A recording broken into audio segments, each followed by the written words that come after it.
Hey, this is Danny Eny with Firepole Marketing, and you're listening to Stephanie O'Brien's Moved by Purpose podcast.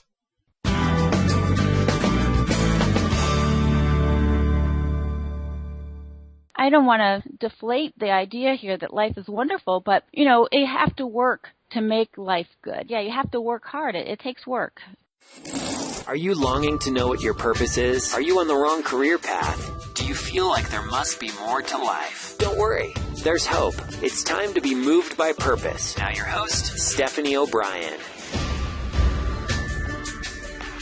Hey, you're listening to the Moved by Purpose podcast, and it is your host, Stephanie O'Brien. I am excited to be with you today. Today's guest is Dr. Joanie Connell, and she is the author of Flying Without a Helicopter, How to Prepare Young People for Work and Life.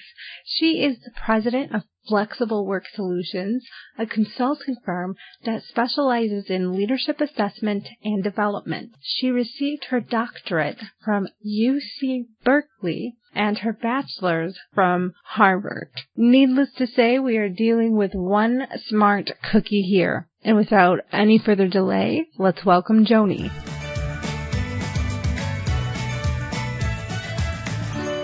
Welcome to the Move by Purpose podcast, Joanie. It's an honor to have you on today. Well, thank you. It's a pleasure to be here. So we were just talking briefly a little bit before the official recording of this episode that you have written your book, Flying Without a Helicopter, How to Prepare Young People for Work and Life. I'd love to learn more about that book and what kind of events in your life or things maybe even in your business that led you to write this book. What inspired you? Yeah, well, I tell you, it was people in the workplace that inspired me to write this. I guess there were two facets of it.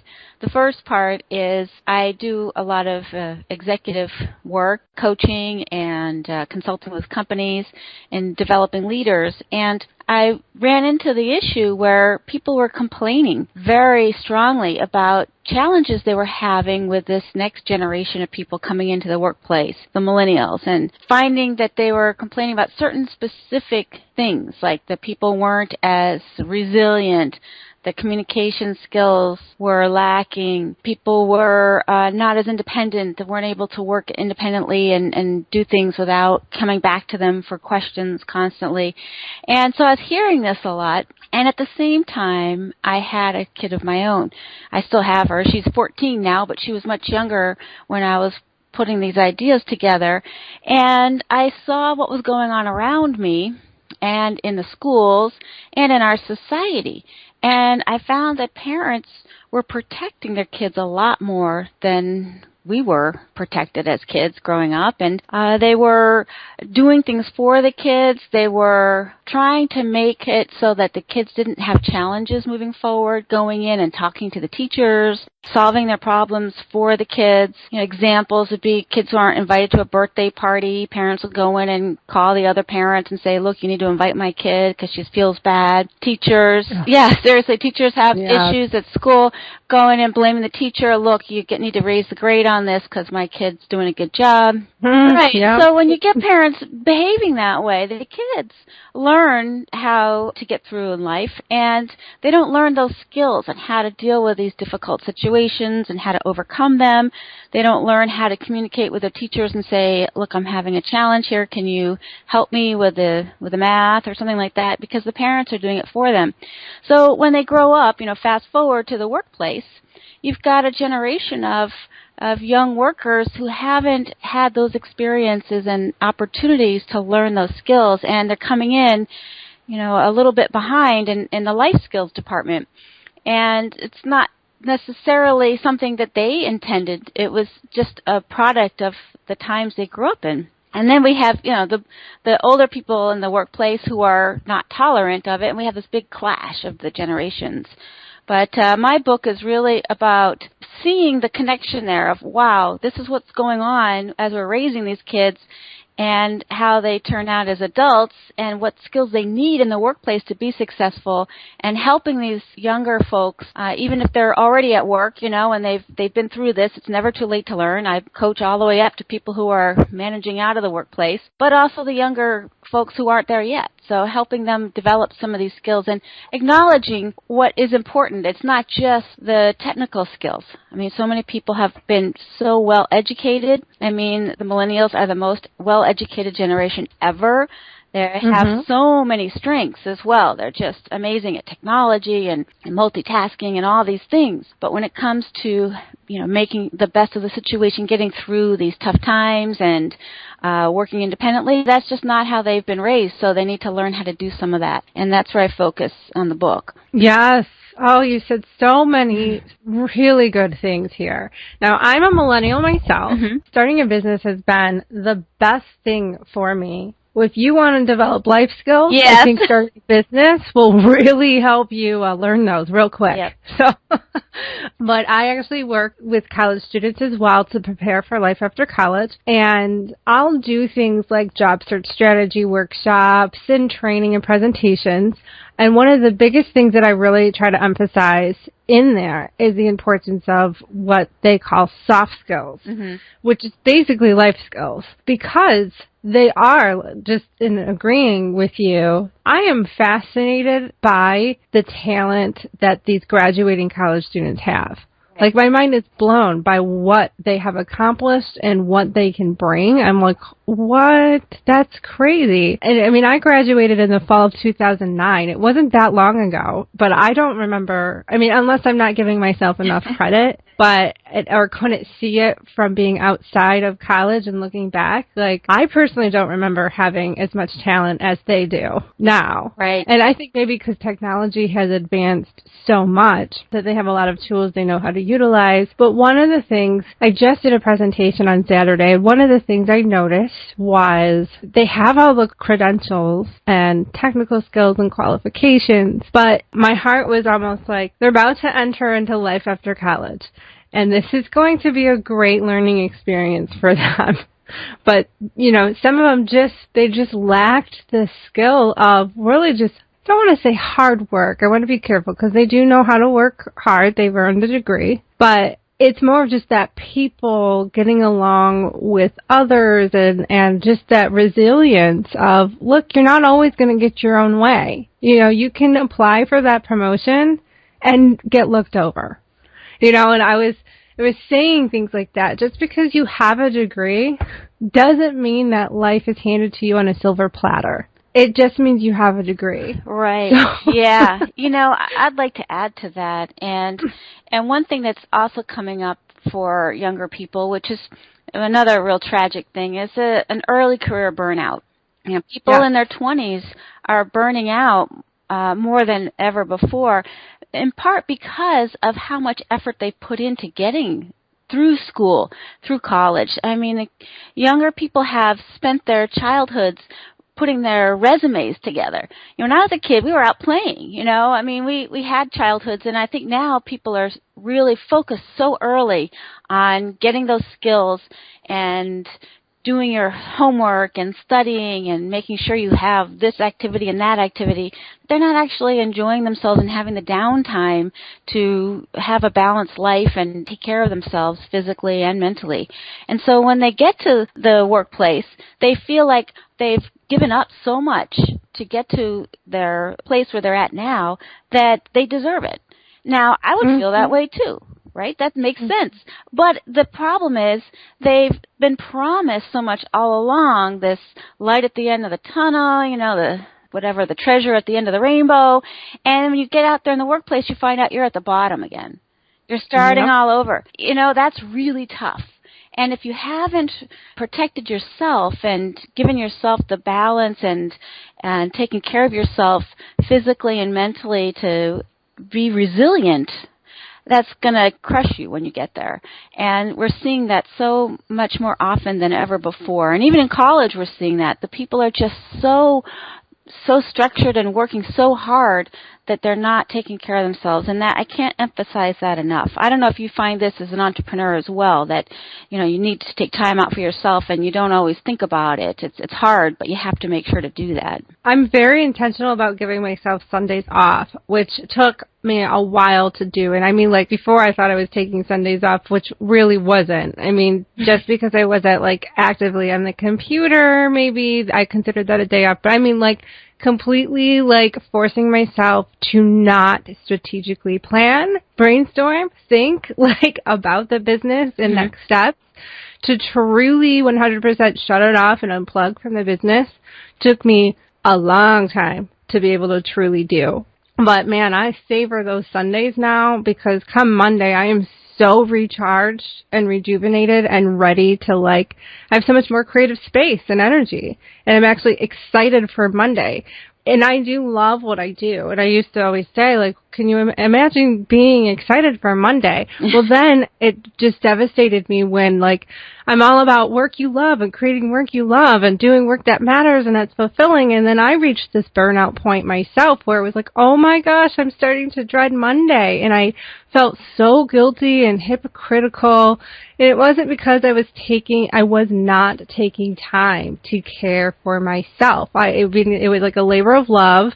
I love what I did, but I was thinking too much, working too hard, doing too, it was just too dedicated almost, that I didn't allow myself the rest that I really, really needed. Right. So, for one thing that's going on right now is turning off the electronics.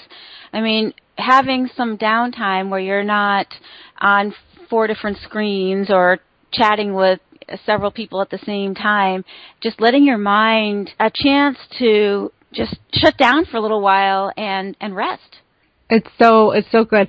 You touched on so many points. I really love that. And that explains even further what they call a quarter life crisis. Yes. Where you work so hard and, like, I was in a youth group growing up at my church, and even, like, the leaders would be amazed at how much these middle schoolers and high school students had so much to do. Like, not only did we have school, but we had, like, some extracurricular activity to do plus work, a part-time job to do after school. So we did a 7-hour or 8-hour day in school, and then would get home, have a small window of opportunity to do homework, and then we were out doing our extracurricular activity or going to work or both. That's just a full plate, and you're like 13.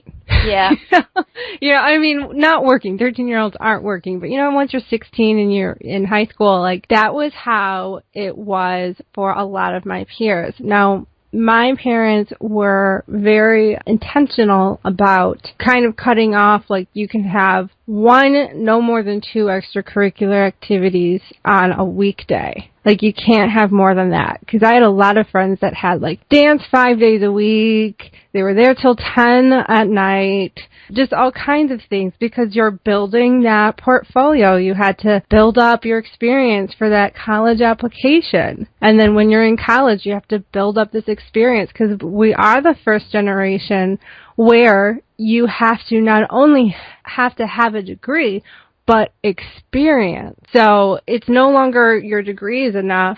It's your degree and you have to have relevant experience. There's just a lot going on. Right. And there's no wonder that they're burned out and you hit that quarter life crisis of, I worked so hard. Now I'm in this place of employment. I have all this student loan debt. I'm getting this entry level wage. I would like more than just a cost of living raise and can't get it. I'm overlooked by promotions. I personally think that contributes to why they hop so much. They're perceived as being disloyal. Within 6 months, if they get another opportunity, they'll go over there. Gosh, I know a lot of people that had, in the last 4 years, have had 6 different jobs. Because they keep getting offered different opportunities, and that's how they move up. I mean, that's how they get the pay they want and the opportunities they want. And they're all about passion, but yeah, they're also, millennials are notorious for being called entitled. Right. So. Right. Well, a couple things come up for me when you're talking about all this, and one of them is having a little bit of patience. We talk about the passion, but having patience, and that comes along with resilience. And we find that, people who hopping around a lot aren't necessarily getting the experience to really be successful at something because, just because you've done something once, it doesn't mean that you've really learned it or are good at it.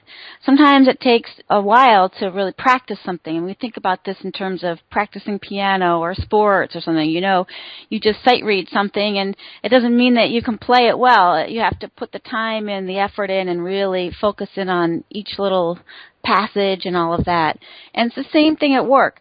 So when we have people who are hopping around, it's maybe trying to have one goal here, or get the money, or get this level, or something like that, but not necessarily getting the experience in terms of those life skills and learning the resilience and learning the frustration of having to wait and keep doing the same thing over and over again. And then you talk about the entitlement piece as well. And I want to bring up something there too, and that's an expectations issue. I mean, we have expectations about work, but we also have expectations about life. Millennials and, people just growing up now too, I mean, we've had it pretty good lately in our society. People are better off than they've been in a while. So people have grown up in pretty cushy lifestyles for a lot of people. I mean, not necessarily all aspects of this, but considering, you grew up with more than probably previous generations. Houses are bigger, we have more cars, bigger cars, food is fancier than it used to be. You look at all these different measures there. And when we get out there in the workplace and we have student loans and we're at still the bottom of the rung, of the ladder, we find that we need to have expectations that are appropriate with that too. You can't go out and eat all the time. You can't have this wonderful apartment necessarily, your own place. You might need to get roommates. You might need to scale back on your expenses. And I think that is a challenge as well, is this expectation that we should have these really nice, amazing lives when we're, right out of school. It's not necessarily a realistic expectation, and it leads to a lot of frustration there too. I completely agree. I've experienced that myself. I'll admit to my mindset when I graduated college, I invested all this money in, and I hated the term my dad would say all the time, you have to pay your dues. Yeah. And I'm like, isn't a college degree enough paying my dues? And he's like, no. Because he's like, I mean, what was I doing the last 4 years? So, and I think that is the mindset for a lot of graduating college students of like, I invested all this money in my degree and I have it and now I'm hot shot. Yeah. No, and I think they get that in part from the people and the adults around them too who keep saying, look, this is what you need to do.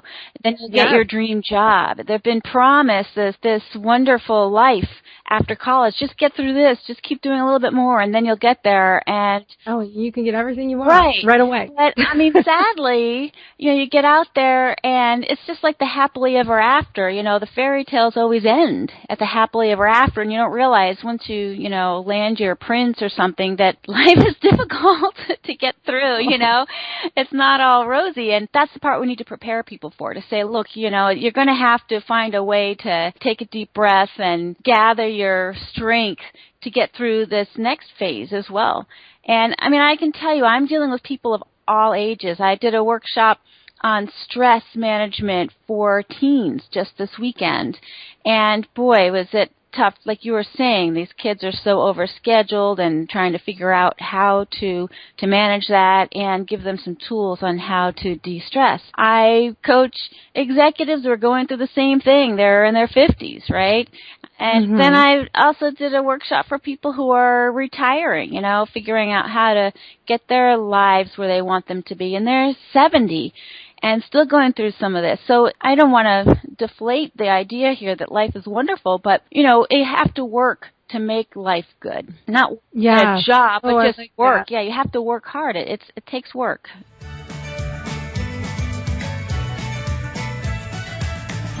I'm going to quote that. That was, you have to work. You have to work to make life good. Yes. The interview I had before you, we were talking about, what did he quote? Gabriel quoted, if you're growing, you're going to be faced with new challenges consistently. Yeah. And for me, and it might be just my generation, and I think it was that entitlement mentality that I had and had to overcome myself, was I really feel like this is my passion, my dream. Other people call it your destiny, your calling, whatever term you want to use, your purpose. And I just thought, okay, I feel 100% in alignment and so fulfilled. This is what I am meant to do. This is why I exist in this world. Yet, it has not been an easy journey. And I think that was like a huge shock for me. Or not, I don't think, I know that was a huge shock for me. I think some people are, and this could be mainly just millennials that might struggle with this. It's like, well, once I get clear on my purpose, I think life will be so much easier. It's like, no, I think life will become much more complicated.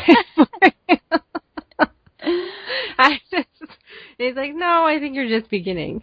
That was my experience and stuff. So another thing people have said for, who I work with, there's been older people that have said, like, I don't want to sound like I'm hating on my own generation. I'm definitely not. But I'm just reporting basically what the older generation has said is, like, they don't have the patience to work with millennials because they think they know everything. They just don't think that they need to learn anything new, which has not been my experience. I know a lot of people that are very eager to learn from the expertise of older people and stuff, but I don't know if you've run into that or if that's a common complaint that you hear from older generations, or if that's actually the first time you've heard anyone make that statement.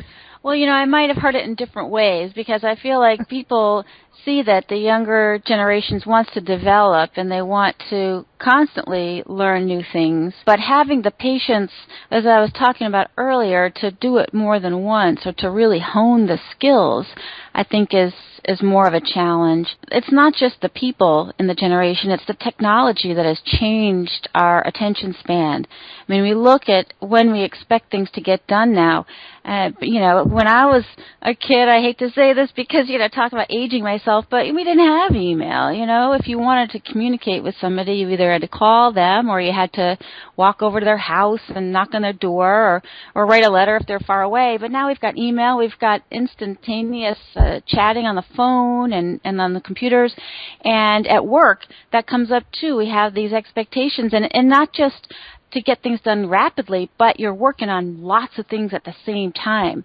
So you can see that people's attention span has really decreased, and figuring out how to work with that, how to train yourself. I mean, it's funny because I was at a workshop last week as well on mindfulness training, right? And this is something that I was in this workshop thinking, well, this is really odd. Why do we have to train people to stop and focus on one thing at a time? That's what mindfulness is really about. Stop and just focus on your breath, for example. And it's like this is a modern problem, that we have to actually train our minds to do that, because we don't. We focus on several things at the same time. We're so scattered that we're not even thinking about one thing at a time. And so this is the environment that people are in, and you just start tapping your feet and your fingers on the table because you're waiting anxiously for something to happen. You're not just calmly saying, okay, I'm just going to focus on this for a while. So it's something that learning that patience and learning how to appreciate something for longer, and realizing that you're not just learning new stuff and having it streaming in, that there's depth to it. We do this in art sometimes too. You look at a painting and you can have a quick look at it and say, yeah, that's nice, Mona Lisa, whatever. I saw the Mona Lisa, great, what's next? But if you stand there for an hour, I know one professor who has their students look at a painting for 3 hours. I don't know if that sounds excruciating to me, but but after 3 hours, you have really noticed a lot about that painting. And it's stopping to think about that when you're at work and you want to do a job for a couple of years, to really learn how to do that job and the subtleties and the politics of the company and how to maneuver through that, building key relationships, really honing in on your communication skills, learning how to coach people, learning how to do all these different things. It takes a while to really get good at it. And sometimes we forget that and we just want to move on. And so that's what I think might be some of what people are seeing as this impatience piece, that people are just so ready to move and do something new rather than appreciate or really understand or hone in the same thing for a little bit. And you're not going to be good at it when you first start. And there are certain skills. I think it might take a while to discern. For me, I would try a new skill. Let's say, I give the example of how I wanted to learn how to sew. And my mom knows how to sew, and so I asked her to teach me. And I learned that it's extremely tedious, and those patterns require a rocket scientist to understand and interpret. They're, not well written. I want to complain and be like, we need to think of something different. But anyway, so when my sister was getting married, my mom and I decided to make a really cute apron for my sister.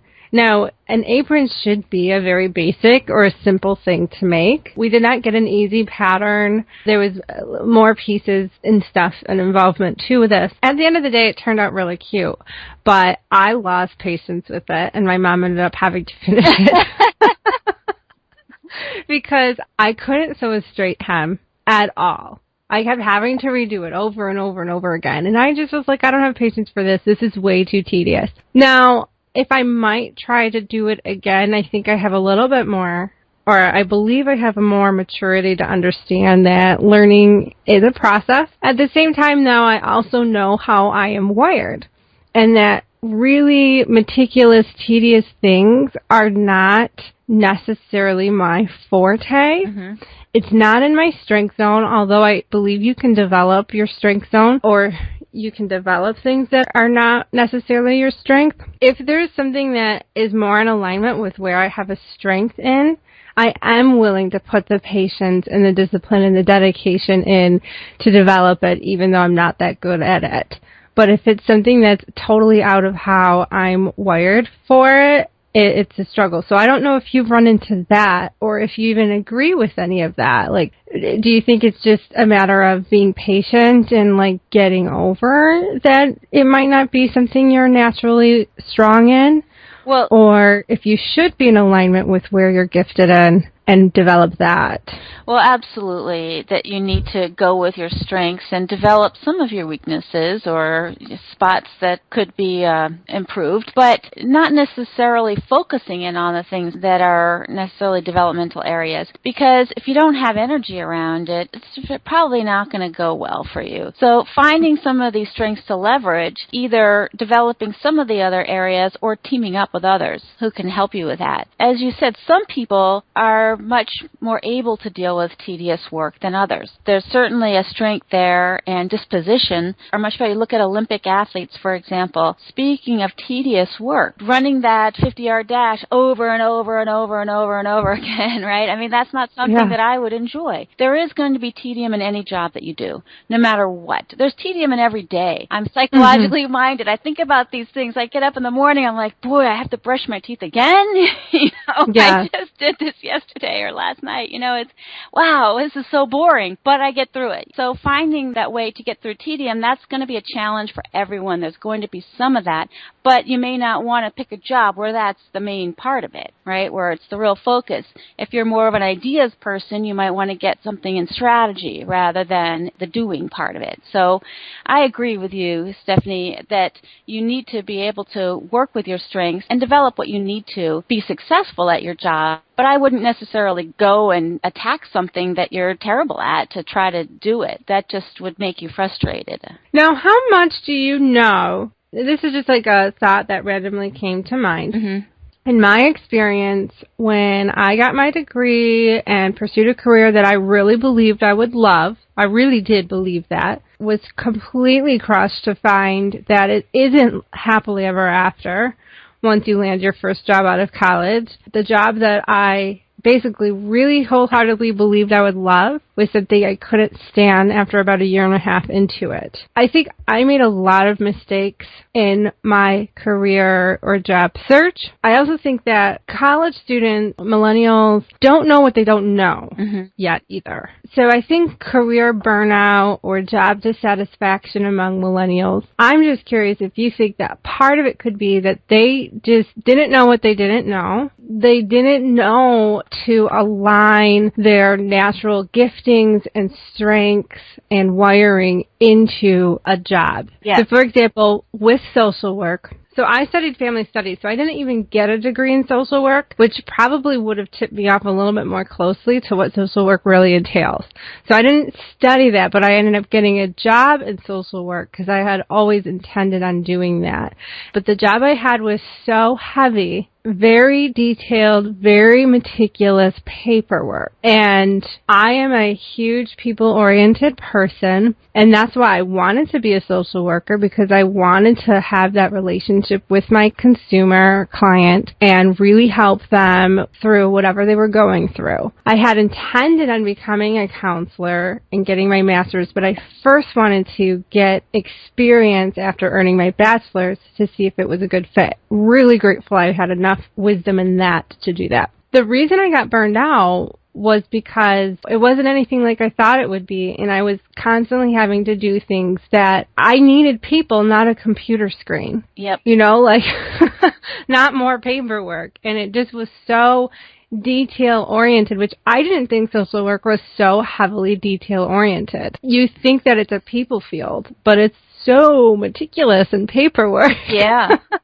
Yeah. And so I burned out. So I'm just curious, and I didn't know that. And I switched careers, and now I'm doing the business. So I just don't know if you run into that, if maybe they just were like, they didn't know. No, absolutely. And they're not in their strengths. Yeah. No, this is something that comes up a lot. First of all, people, especially today, are picking careers where they think they can make a lot of money typically, or have a lot of impact, or be professionals, and they're getting advanced degrees and all this, and putting just enormous resources into getting this professional title. It's sometimes coming from the individuals themselves.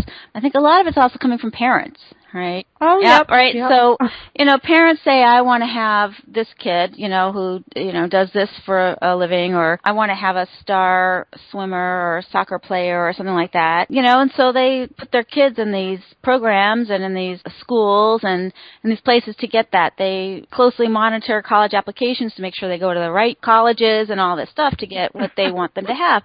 Well, are we looking at the fit of the child? That's first of all. I think there's a lot of that going on, and the kids themselves aren't necessarily looking at the fit. They're looking at the should-haves. What should I be doing? What am I supposed to do?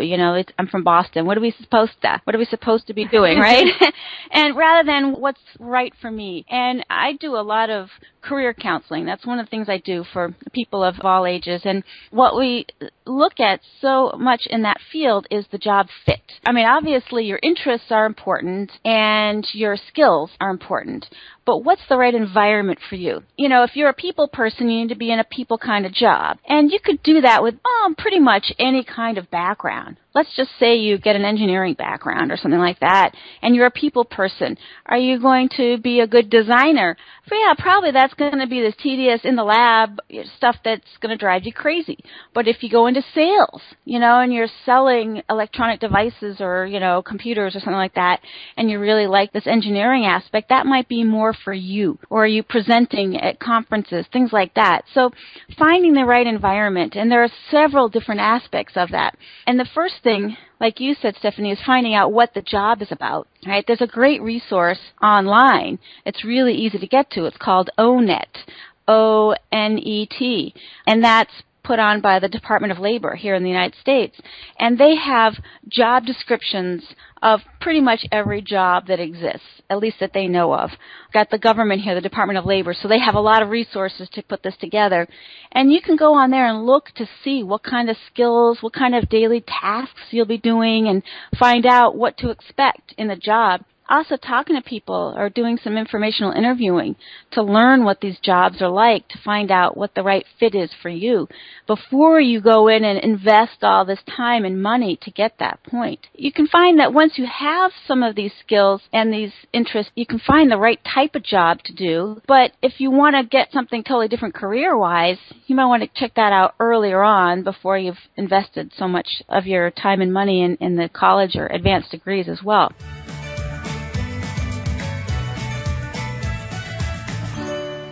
I completely agree, and I just did this job search training presentation on Saturday, and one of the things I did say was the importance of job shadowing or informational interviews. Mm-hmm. At that point, though, and I still think it's relevant, I still think it's important, I think that we should be advised to do those before even selecting a major. Yes. Like, I wish that high schools would mandate that before they go to college. Yep. And I don't feel like they really, really focus on the individual nature and strengths and personalities of their students. I think they're trying. I know that they were beginning to do that when I was in school. I don't know if they're doing that more so now. I still know a lot of college students that, like, switch majors all the time. They don't know what they're doing. They're kind of freaking out because they don't know what they want. And even though they have career advisors, I think that those career advisors kind of keep them in a little bit of a box. Mm-hmm. Because there's so much more than traditional work. There's so many creative outlets that you can make an income, make a living, and do something you love that isn't always traditional employment. I mean, that's where I come in, and I love non-traditional work. I love showing people how it's not just working for someone else. You can take what you love, work for yourself, and here's how you do it. But I don't think the school system even teaches you how to do that and how to think a little bit more creatively and innovatively on how, it's not one size fits all. And I think that's kind of the brokenness of the education system, is that we try to do a one size fits all approach. It's not working. Yeah, no, I'd have to agree with you. And that's also something else that I think is important to realize earlier on, that we think there's one career path. And college is the career path of choice right now, and maybe even graduate school or going to specific colleges and doing specific majors. Now, that is certainly not the case, because luckily for us, we have a world full of people who are all different and enjoy different things and have different skills. And so if we all were doing the same thing, boy, would that be dull, and we wouldn't have enough jobs, right? I mean, that's what's happening now, because so many people are following this one path to what they think is the way to success without giving thought to what works for them. And so figuring this out, that it may be this kind of education or it might be something more creative, but how do we get the schools and the colleges to do that? Yeah, I don't know. That would be a huge shift for them, and maybe those aren't the only resources that we have to get people to go in different careers. Maybe there are some resources outside of those institutions, because they're just so big and there are so many people involved. How do you deal with each individual person in there? That is a limitation. Just like you said, it's a limitation of the system, and maybe people need to be looking elsewhere for some of those opportunities and thoughts and role models outside of those systems to figure out other opportunities. It is. It's a big one. Like, my boyfriend's parents are educators and stuff. So, like, I've had this conversation a couple times with them, and I'm like, do you even teach your kids? Are teachers equipping kids to develop these soft skills? How much of exposure are they getting to entrepreneurship? Other than fundraising. Fundraising is one form of it, like to learn how to build funds or generate funding for a certain organization. I think that is a great exposure to that. But his dad had said, like, well, no, because teachers aren't entrepreneurs. We don't even know how to think like that. Right. So I feel like it's needed, but, like, because our society is just graduate high school, get your degree, get your job, and live happily ever after. I just feel like that's the promise, but it's not working, and I think that millennials in quarter life, that's what has really led to the quarter life crisis that a lot of us are experiencing, which is this is not what life was promised. This is not what I was promised. After putting all of this work in and money and time, you just feel totally stuck and overwhelmed and you don't know what to do and how to fix it. And I think companies are coming on board to do something to alleviate that. Among millennials, because our turnover is very expensive, and I do think businesses are starting to try to do more of cultural fit and how to work with people in career burnout that aren't satisfied to keep them in the company, but maybe put them in a new area where they're much happier, and then some even will eventually just transition them out to something completely different and away from them. And I think those are the most successful companies that have those in place. But that's expensive to implement and stuff. And how do you even do that?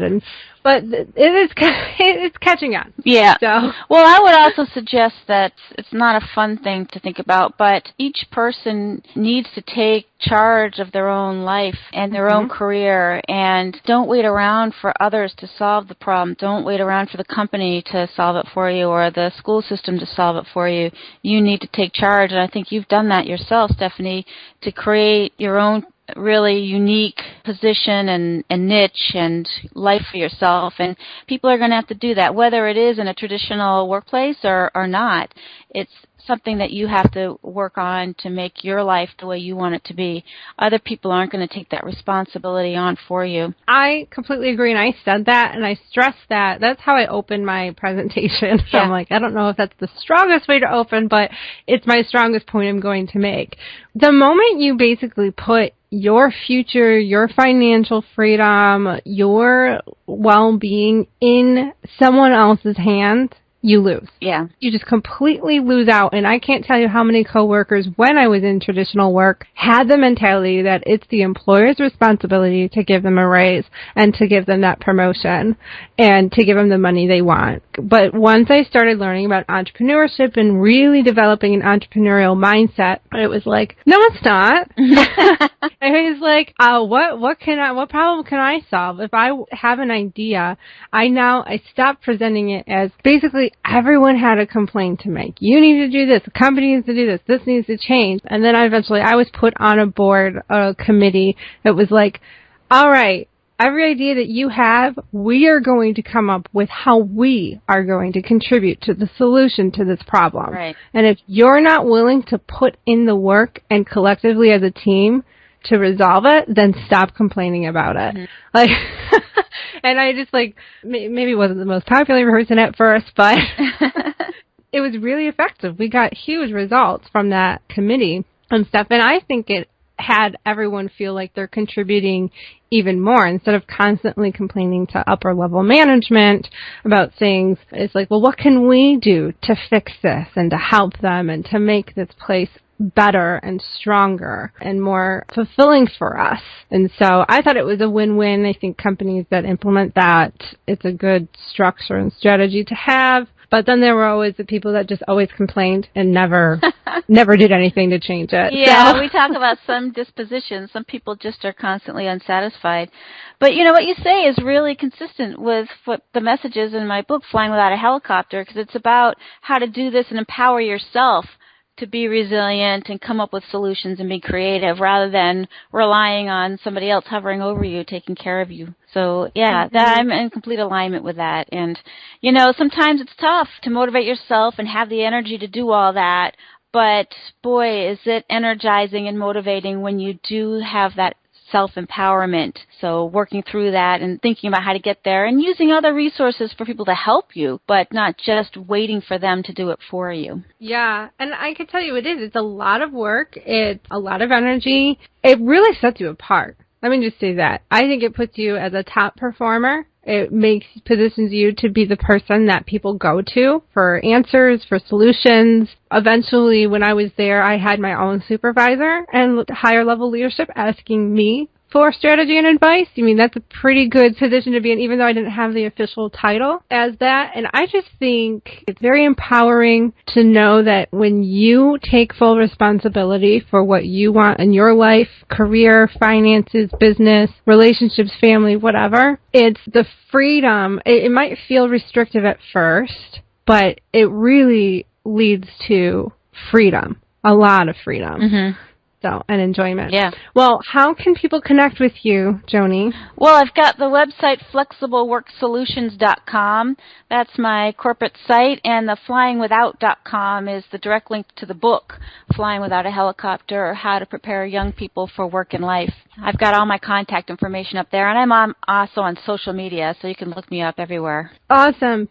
It was a pleasure to talk with you. I really enjoyed connecting with you. Yeah, me too. You. Yeah, this has been very inspiring. Thank you.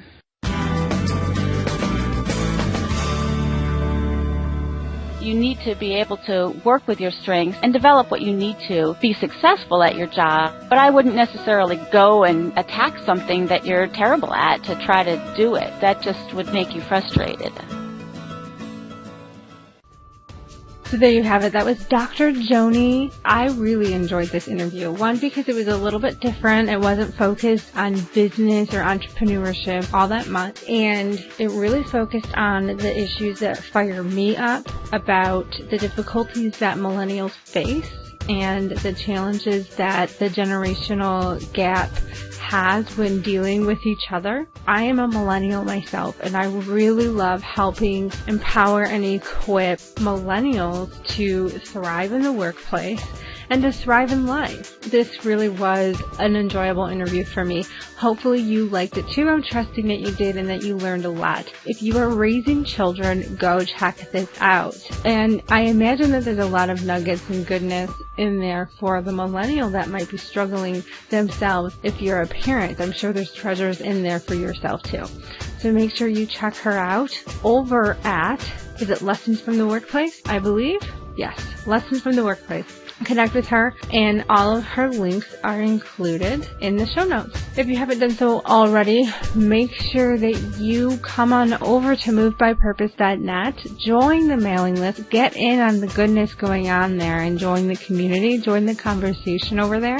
Let me know how your life has been improved and changed from listening to this podcast. Or if you feel stuck and you need help, let me know the question you need answered, and I will help you through it. Everyone who responds to this by March 15th will get one free coaching session with me. And all who answers also are eligible to win the grand prize of one free coaching package. So all who reply get 1 hour coaching session. That's big. This is a big offer. I would take full advantage of that.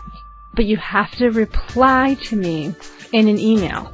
You can reply to the newsletter once you hear this, or send me an email. Let me know that you heard about this on the podcast. Also, it's going to be in the email as well, so you can either reply to that. By March 15th, you should be golden. So take full advantage of this opportunity. I wouldn't let it pass you by. Mark your calendar. Take action. Rewards and success go to those who take action. Anyway, I love you all. I'll talk to you all next week.